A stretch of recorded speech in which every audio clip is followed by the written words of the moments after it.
Welcome to Adjusted Reality, a podcast series trusted by the adjusted and brought to you by the Foundation for Chiropractic Progress, where we learn from athletes, celebrities, influencers, and healthcare professionals about how to optimize health in a fun, relatable way.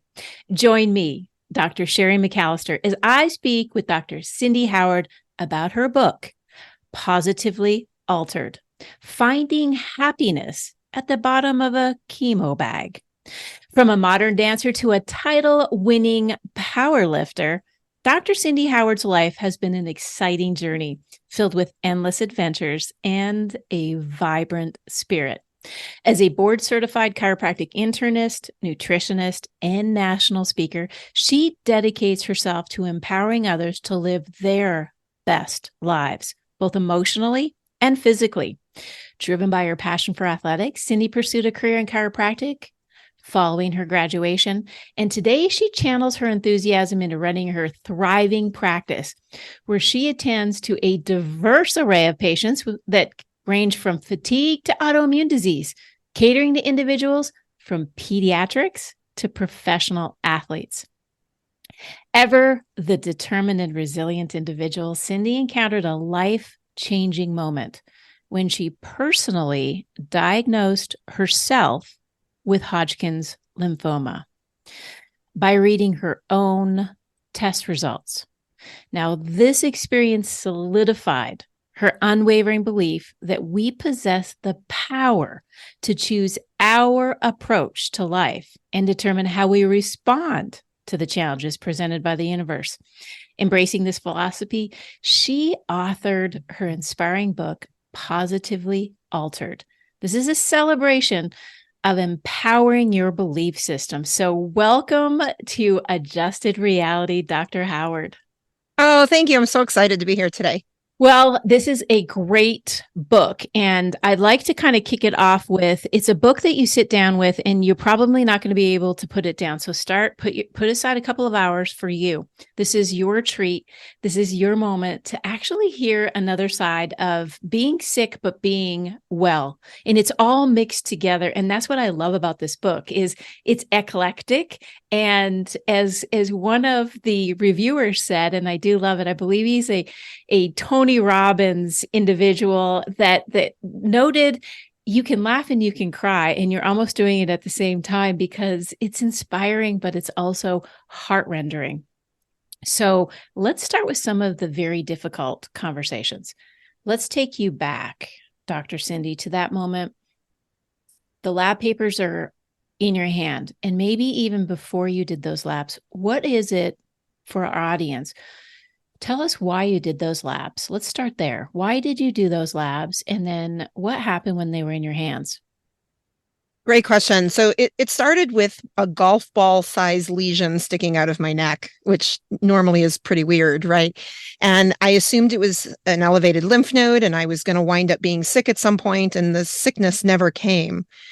So like any good physician, we have to work up what we find when it doesn't go away. And because I run a lot of labs in my office, I pulled labs on myself.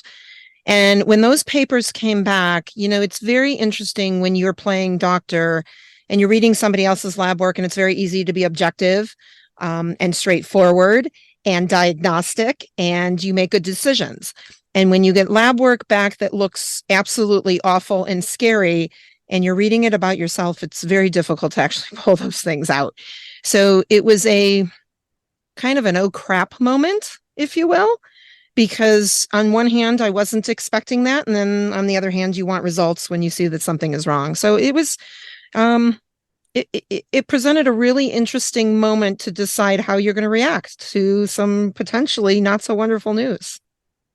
And you, having spent time with you, it's such a pleasure because there's very little that rocks your boat. It's you have a very steady, even character about you, and you're extremely positive, even when things are not so good. Even when things are just kind of maddening, you're there and you're looking for that silver lining. What are we going to learn from this? How are we going to react? And that's why I really wanted to bring you on Adjusted Reality. Is it's our response to what we get in life. And I want to start with, You stay so positive, yet for the average patient that's sitting on this adjusted reality podcast right now, they're thinking, I got that result. I might just like give up. I might just start selling my crap and going on a long vacation around the world.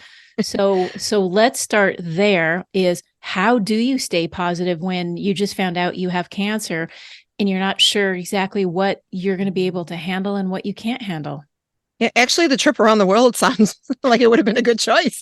I would have enjoyed that very much had I gone that path. So that's not always a bad one. But I think the question is a really important one because it really comes down to how we react. And no matter what happens, there's no way to walk through life without some sort of adversity, right? And it doesn't have to be massive. It might be really tiny, but it's our reaction that we do get to control. So whenever something is thrown at me, there's kind of this deep breath that you take before you answer. You know how everybody says to think about what you say before you say it? I'm going to suggest that we think about how we react before we react. And the question really comes is, which rabbit hole do I want to run down? Do I want to run down the one of self-pity and sadness and, depression and frustration? Or do I want to look at this as an opportunity to find some gifts and figure out how to shift and take on adversity and learn and grow and, overcome something that can be pretty detrimental if we go down the wrong rabbit hole? And I think for me, it was an easy choice because I found, anytime I've played the victim or felt sorry for myself, the end result really, quite frankly, isn't that great. And when you learn it's not that great, sometimes that shift to a more positive attitude is what helps you with, every single time adversity throws itself in your face. And throughout the book, there's a lot of laughs. And I have to say, Cindy, you're one of the most humorous chiropractors that I have met on the road. And that's such a blessing because I think humor plays a major factor in how you look at things. And then when you look at those things, it does change the way you want to react to those things. That in and of itself brings such pleasure to, yes, I have to go through a therapy. And now I get to respond to how that therapy looks. You've been practicing functional medicine and chiropractic care for almost 25 years. It's a big responsibility, and you became your doctor and the patient at the same time. With both of those settings being your own patient and also helping patients for 25 years, tell us a little bit what you learned as a patient. And tell me what you learned as a treating chiropractor. Oh, I think the biggest thing that I learned is to question everything, right?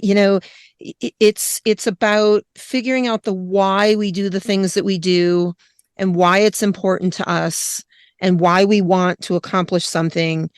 And along that path of the why is then to question so that we can really get there. So when somebody just tells you what to do, it feels almost very parental, right? You're just being told to do something. And in that discovery of asking questions about the what and the understanding, I think it's much easier to choose the path. And in chiropractic and in practice, I really learned the same thing, right? Patients come in and they might have a what, I want to get out of pain. And when you understand the why they want to get out of pain, it's a little bit easier to help meet those needs and get them on the right path. But at the same time, I expect them to question everything I suggest. I want them to feel comfortable and understand and agree and buy in and all of those, big sales words, right, that we use. But really, at the end of the day, it's about building that relationship of that understanding so that you really can accomplish whatever it is. And I think that's been the gift, both directions, is to ask the questions both as a patient and a practitioner. It's very important. I think I very much agree with you that a patient goes in, maybe they don't know what their results are. And it's Dr. Cindy Howard looking at the piece of paper and just going, okay, here's the results. Here is what's next. I would want every patient to be around an advocate as well.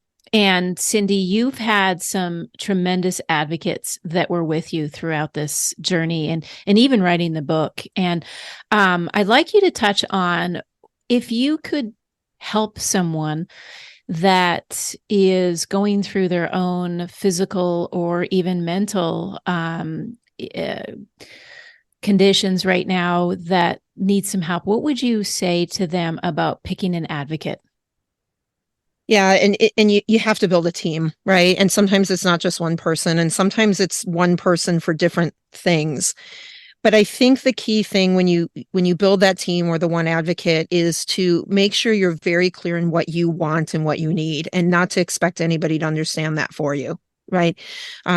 We do that a lot in all sorts of relationships. We just want people to show up and know what to say and what to do. And really, that's unfair. And we set both of us up for failure that way. So it's about being very clear in what you expect.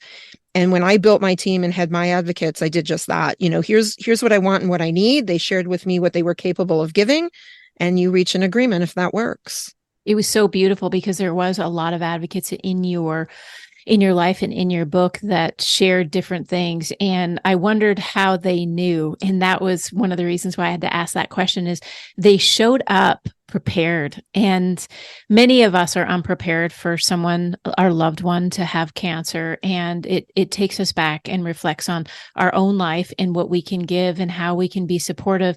But you're right. And I really want this question, this point to be outlined is that crystal clear integrity is met with expectations. And when you talk to the patient or you talk to your loved one that has cancer is what can I do to ensure I can be of the greatest support? Is it making meals? Is it sitting by your chemotherapy bed? Is it helping out with the children? I can do certain things, but of course we have to have the realization that they're trying to live a life as well. And so many of your advocates in the book were just so, I want to say, beautiful. They were just beautiful. They showed up and they attended to what you needed.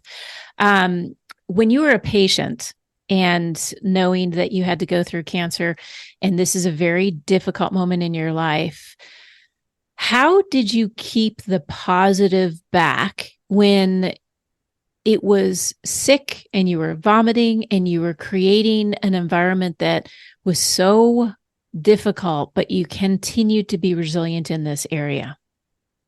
Yeah, and I think, and forgive the correction, but I actually never vomited. I did some great Atta additional, girl. yeah, I did some great additional care to keep me well.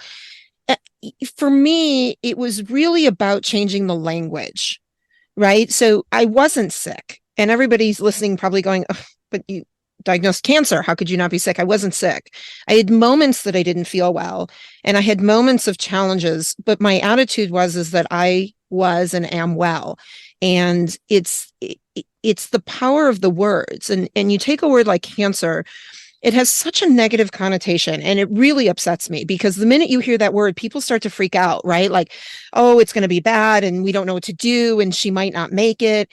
Instead of, you know what, here's an amazing obstacle, which is going to be an unbelievable challenge. And when you change the energy of the word, you alter the terrain of the word, you alter the terrain of your own energy into one of like, love the challenge, going to learn something, going to challenge it, right? And figure out how to overcome the power of the negativity.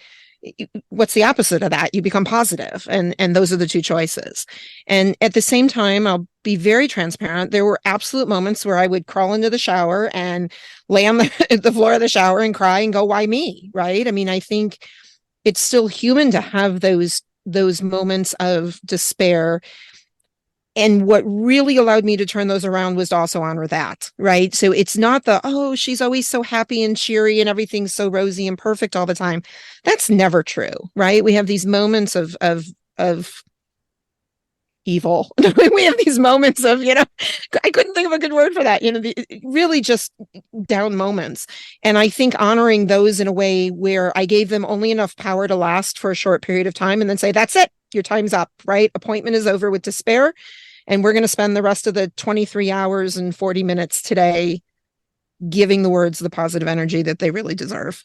Oh, that is very good because it transcends past looking at your health, but looking at life is you can have and probably should have reflection moments of I really blew that. I really did. And you can be so mad at yourself because there's things that happen in your life that you could have done better. You could have showed up better. You maybe there's 1,000 things I should have been prepared and the objectives didn't get met. And here's a full fat failure on my part. However, what I liked about it is that was chapter 1 and you flipped to chapter 2. That was your moment. You gave me an appointment to have frustration. Now I get to have the next appointment. And that next appointment is going to be celebrating who I really am, how great I am, and the opportunities that I did present to the world. So you said it so beautifully. I want our listeners to really reflect on how many chapters are you giving grief, sadness, despair, anger, frustration, and just pure evil. Right. So it was a little dramatic, wasn't it? That's right. I love it. But possible. So coming back into reflection when you wrote the book, and this must have been a very difficult, and I mean it in a word of hard to wrap your head around it to write a book of this nature. But what surprised you as people started reading the book? What were some of the reviews that you heard after the book was done? And I personally loved it. I thought it's a must read if you want to see how you can go from 0 to hero in 10.2 seconds, read this book. Yeah, it's interesting. I got tons of different types of feedback. And, one, of course, was for the people that didn't know is we didn't even know you went through that, sort of like surprised, because truthfully, you probably wouldn't have known if I didn't tell you. That's how well I handled it. And it wasn't to hide it from people. It was just, again, I didn't want to walk around with people thinking, wow, Dr. Cindy's sick and poor Dr. Cindy. So, I think that's one surprise. I think, some of the others are just, some of the stories, right? How sort of transparent I am and no filter I am and very vulnerable, really, that I chose to be in the book and share some very personal thoughts and personal experiences, not only just for me, but, including my kids and, other people that I love in my life, and being willing to put that out there, because again, I think so many of us go through trying times and we want to hide them. And for me anyway, sharing them is what got me through. It was the ability to share so that I could laugh, so I could learn. And it almost diminished the significance to make it better, if that makes sense, because I was willing to be vulnerable. And I love the idea of encouraging people to try that. It's scary, but it really, really can be very rewarding. How did your children handle it? Because it is part of the rock and the foundation that brought you through all of this, is reading the beautiful stories and how lovely your children are and how they've grown to flower and be who they are. And I can't help but think that this touched them in a very deep way and in a very positive way because of who you are. Tell me about how you saw it through your children's eyes. I was very fortunate because my children were kind of at that weird age where they weren't so little that they had no idea what was going on, but they really weren't old enough, I don't think, to understand the full capacity of the diagnosis. But at the same time, I never brought the scary home. It was just, okay, mom's going to treatment. Mom's got a weird cap on her head so she doesn't lose her hair. Mom can't make dinner tonight. So you guys, don't burn down the house, please. Like make sure you turn off the stove. And it was that sort of almost cavalier attitude, but matter of fact, this is what's going to happen for the next, whatever months. And I need a little help. So I engaged them and included them in that way. And they just stepped up. It was really amazing, whether it was helping me change the caps or, checking on me if I needed anything when I was sleeping. Well, I guess that's not good to wake me up while I'm sleeping, but, maybe rolling around in bed before the Z's kicked in. And they really did. They just miraculously shined through the whole thing. But I think because I didn't bring the sickness home, it gave them that ability to not be as scared as most kids probably would be. And I can reflect on that in how we talk to the people that we care about and really discuss some of the difficult moments. Is you can exemplify fear and you can also exemplify anger. But when you're talking through your own lens of being a patient and trying to get it to the children and share with them what this means, they're not thinking outcomes. They're just thinking about, this is mom, and mom needs to do these special things and create an environment that allows her to increase her healing. And I think they'll probably reflect back and think to themselves too, as life throws them some difficult moments, how mom healed that, because often in many families, the mother sets the tone for the emotional integrity or the emotional intelligence, and you're clearly at the top of your game on the emotional intelligence. But difficult moments happen. What's the one thing people often forget about life's difficult moments, in your thoughts? Well, they're going to show up.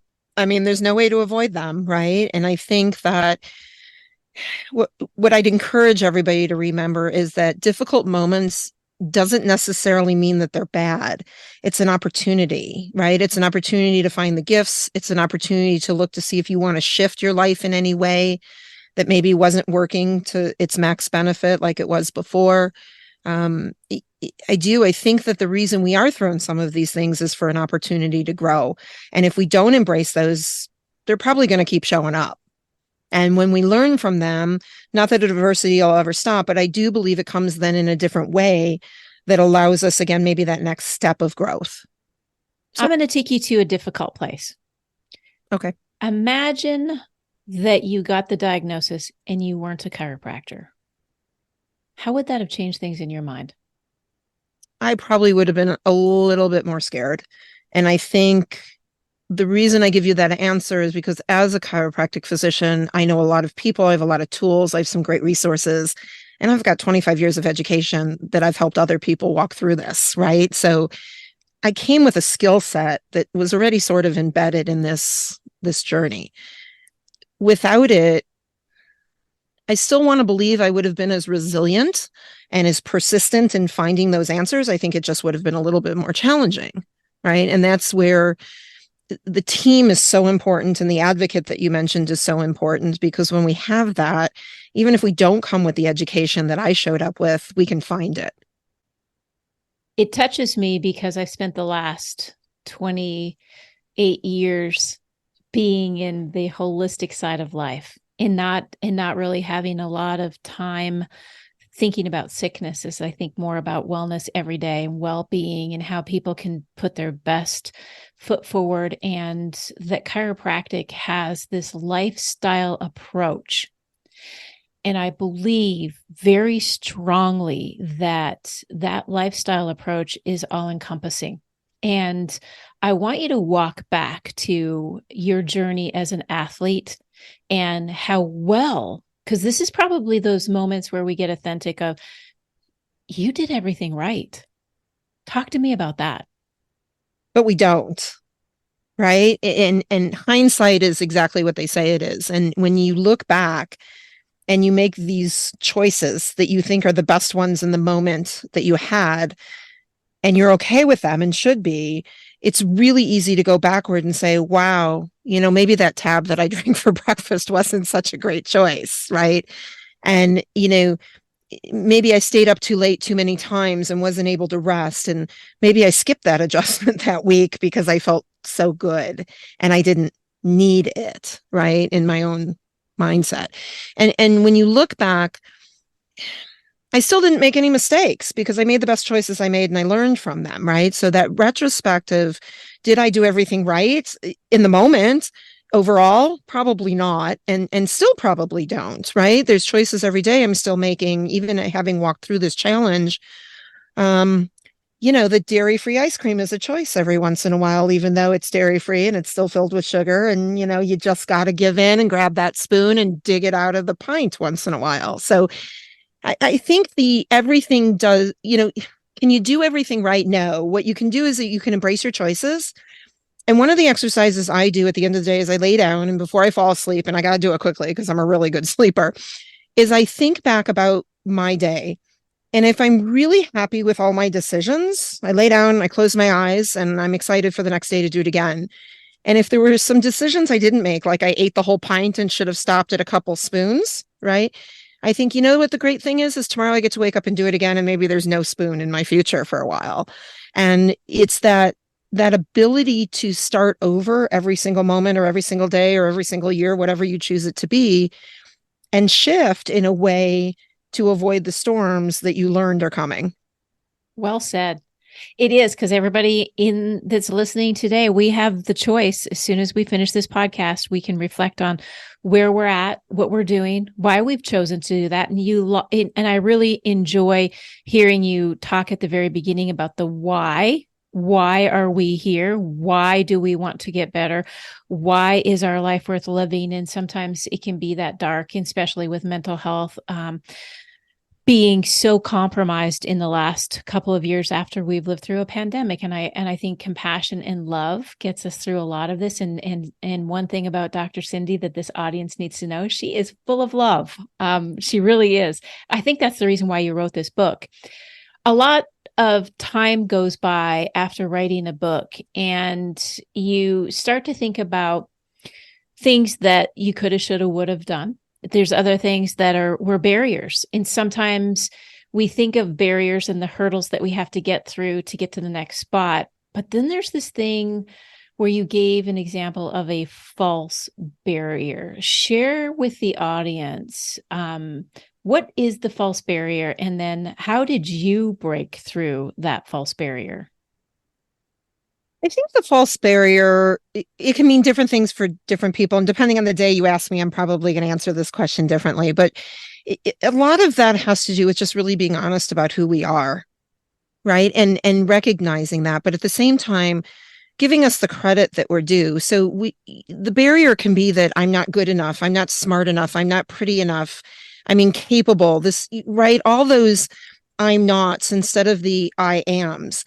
And I love there's a list I make quite regularly about I ams. And you can even see in the story, I mentioned I am sexy and I am funny and I am intelligent and I am well. And you might look and go, she's really not that funny. But that's all perspective. I believe I'm funny. So therefore I am. Actually, my kids always tell me I'm so not funny that I'm funny, which doesn't that make me funny? But, it's just a belief system. And that false barrier is what we tend to believe in a negative way that gets erected that really is our block.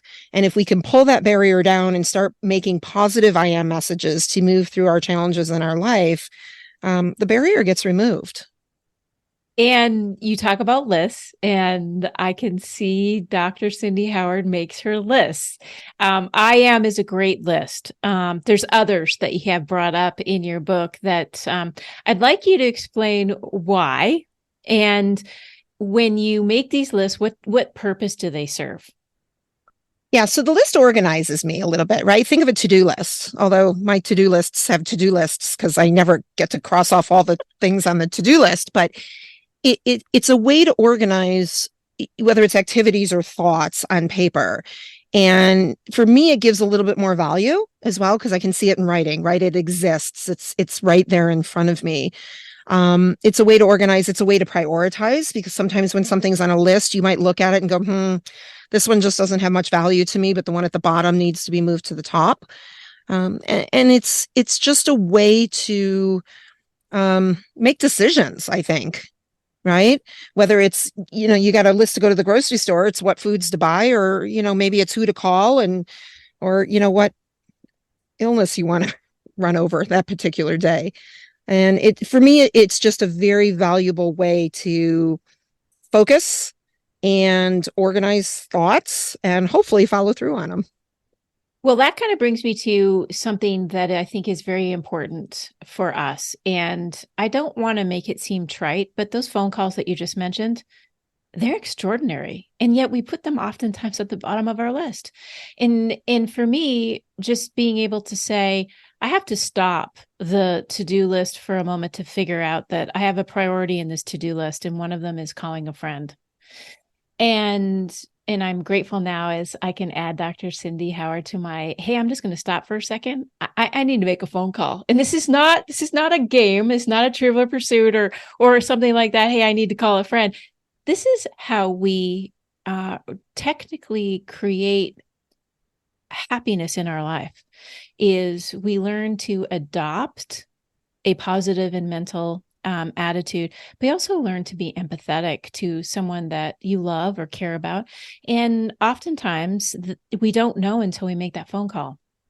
Mhm. And sometimes we just need to hear someone else's voice. If you're working from home and you're not getting out every single day to see everyone that you used to see because COVID's changed your life. I know there's a lot based on the statistics in the US Health and World Report about how many people are now working fundamentally just from home. And what that means, that I think having those moments where we do our to-do list, but maybe we prioritize just our mental health for a moment.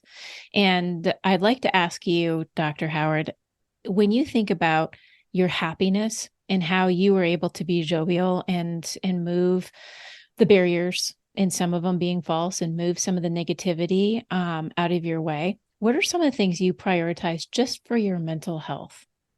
Breathing. That was number one. As silly and as simple as that sounds, we breathe to stay alive, but we just don't breathe with intention.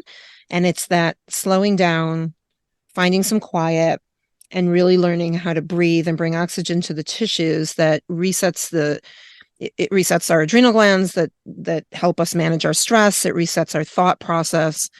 Sitting in the quiet, that's the first place I start. And I sort of have a joke that you lock yourself in the walk-in closet for 5 minutes every morning and just breathe and see if that alters your day.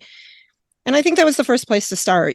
Exercise played an important role. Food was essential. What I put in my mouth was perfect. A little less nowadays, but still pretty darn good. In order to feed a really great environment so that it can grow and build and fight the way it's supposed to fight. And then, really it is about those relationships. It was showing appreciation for the people that are really important in my life and telling them that, not just thinking that, really reaching out and saying, I value you and I'm appreciative for you and I love you. um, the reward that you get, I think, back from that by saying those words to somebody are tenfold. And yet you can really alter somebody's life because they hear it. We're very quick to judge. We're very quick to criticize. We're very quick to, be in a rush. But when you really take the time to share and appreciate the people that are important, on any level, and it little importance, lots of importance. I think there's different variations in that with the people in our life. It comes back, and that warmth feeling that comes up with inside of you from breathing and eating and sharing and relationships, um you know beats the drive in the fancy car to the sunset, although that's fun too. But it beats those things, any day. As those that are listening, if you're a physician or you're a patient, I think there's a lot of clarity here that I want to bring out, and that is, consider for a moment how gifted a doctor is if they open their ears and they shut their mouth and they listen, because that's a really important aspect of it.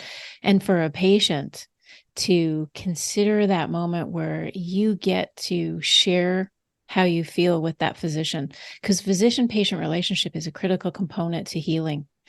And also truly being present.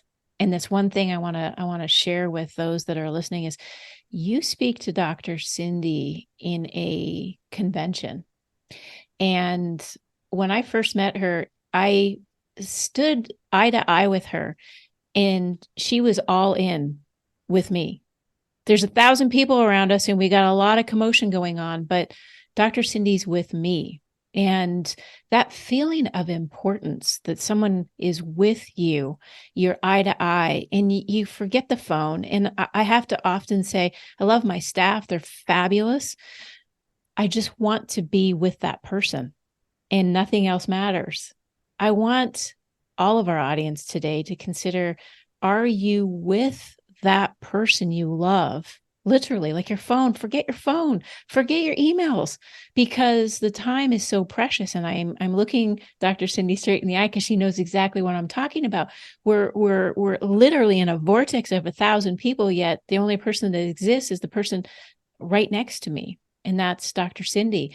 And sharing those moments, I think, on a healing perspective, critical. And if your doctor does not make you feel like you're the most important thing in the room when you're telling them what is going on with you, how your symptoms are coming through, and that you need help, that's a different subject. And that's a vote with your feet and get the heck out of there. And for the doctor who's listening, take that moment, because yes, we know you're pressed for time. And the best opportunity to really understand a patient is to listen to that patient.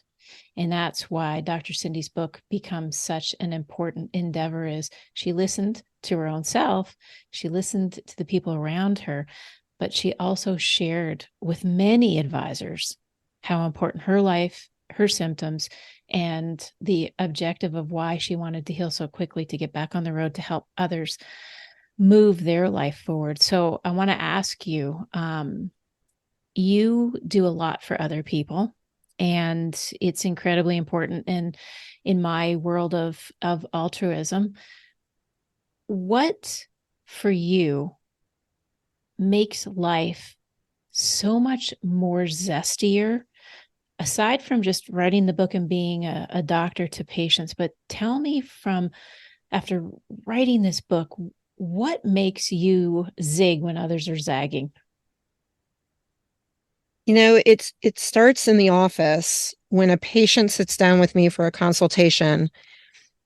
And after about 45 minutes to an hour, they walk out and they say to my team, I feel better already. And it's that gift of that exchange of energy and conversation, and as that connection, right, of being present, that makes such a huge difference. And I transfer that to the stage when I stand in front of an audience, whether it's 25 people or 25,000 people, it doesn't make a difference.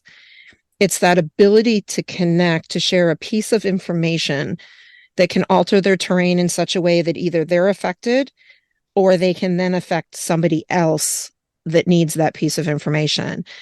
And as weird as it sounds, that's what jazzes me. It really does. And whether it's my kids, my friends, people I've never had a conversation with, but am still speaking to in an audience, when something changes and you've made that difference in a positive way, everything was worth it.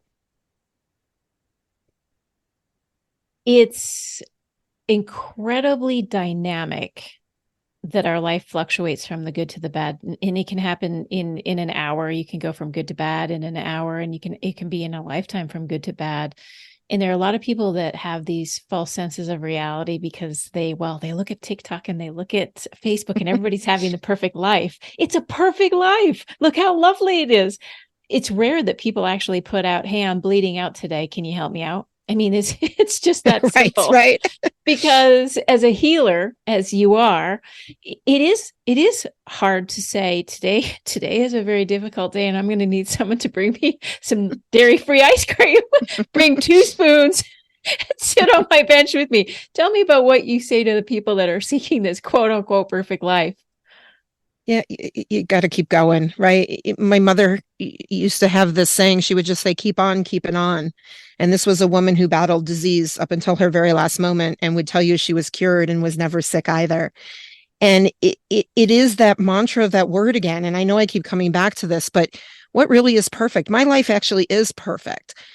If you divide it out and you look at some of the events, you're going to go, how can you say that? And the reason I say that is because I learned something, and it's part of the journey. And every single moment, good or bad, got me to exactly here. And I feel really good in this moment. I'm happy in this moment. So our lives are perfect. And if you're looking for whatever that perfection is, then maybe we have to redefine what that word stands for. And I love some of my favorite words are journey and shift and terrain. And when we really build a good terrain and we learn how to shift when crap gets thrown at us and we embrace the journey, maybe that's a new definition of perfection.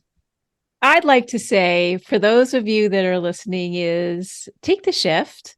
This is the book. It's called Positively Altered: Finding Happiness at the Bottom of a Chemo Bag.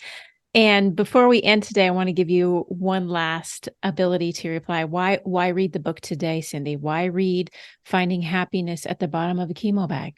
Because you might need a laugh, or you might need encouragement, or you might need to pass it on to a friend, or you just really need some extra, paper to burn in the fire pit. There's always a gift, right? No matter what it is, you're going to be able to use the book in one way or another when you find it. I love it. You can get it on most platforms. I know, Cindy, that you're out there, you're speaking, you're lecturing, and you're also treating as a treating physician and chiropractor. I want to thank you sincerely for all that you do for the profession. I also want to thank you for being so authentic and real and sharing your life's journey, because I know it can be a very vulnerable place to be. And I hope that the people out there that do read your book understand that it took a lot of courage. And I believe courage is contagious. So you're going to be inspiring a whole new generation of people that are trying to hide their head in the sand. And it's time for them to take their head out, shake it a little bit, and bring it forth. And I'm going to let you close it out today with some final thoughts on adjusted reality. Yeah, thank you all for just listening, right? And I would encourage everyone to check out the book if you're willing and able, which means you are. Oh, did you guys hear that? My dog Walter agrees with everything I just said. I love when he confirms what's coming out of my mouth. So check it out at drcindyspeaks.com. If you want to check out the book, there is a little book tab. And really, at the end of the day, the greatest gift I can give you is just, wake up tomorrow and become positively altered. Thank you so much for all the time today, for the audience, Dr. Sherry. It's always a pleasure. You're just so wonderful to spend time with. And I look forward to seeing you again soon. I want to thank you for tuning in to Adjusted Reality as we spoke to author of Positively Altered, Dr. Cindy Howard. When you change the way you look at things, the things you actually look at change. It's why you reflect on how you're feeling, contemplate the options available, and then make important decisions on who would you want to surround yourself with if you wanted your life to be extremely positive. Are those people in your life right now? Do they exist? There's another question you need to do before you need them is, who do you want to be your advocate for your health? If you did get sick, who would you want right beside you? The time is now to have that person embraced and share with them, listen, if something happens, and maybe it's already happening, would you be my advocate? I want to tell you what my desires, what my goals are for my health. And if I'm unable to express how I'm feeling, I would need you to be someone I could lean on, because the more people know what is expected of them, the better they can be for you. And that's why I love Dr. Cindy's book. It really points out some of the obvious. This podcast was brought to you by the Foundation for Chiropractic Progress and is a special gift for listening today. Visit f4cp.org/health to get a copy of our Mind, Body, Spirit ebook, which focuses on many ways to optimize your health and the ones you love without the use of drugs or surgery. Don't forget to subscribe, share this podcast with friends and family, rate and review. I want to hear from you. I'm hoping you're enjoying this podcast. And if you have guests that you would like to see, well, just let me know. If you're feeling inspired to learn more about chiropractic or to find a doctor of chiropractic near you, you can visit f4cp.org/find a doctor. We appreciate your support and look forward to checking in with you again soon.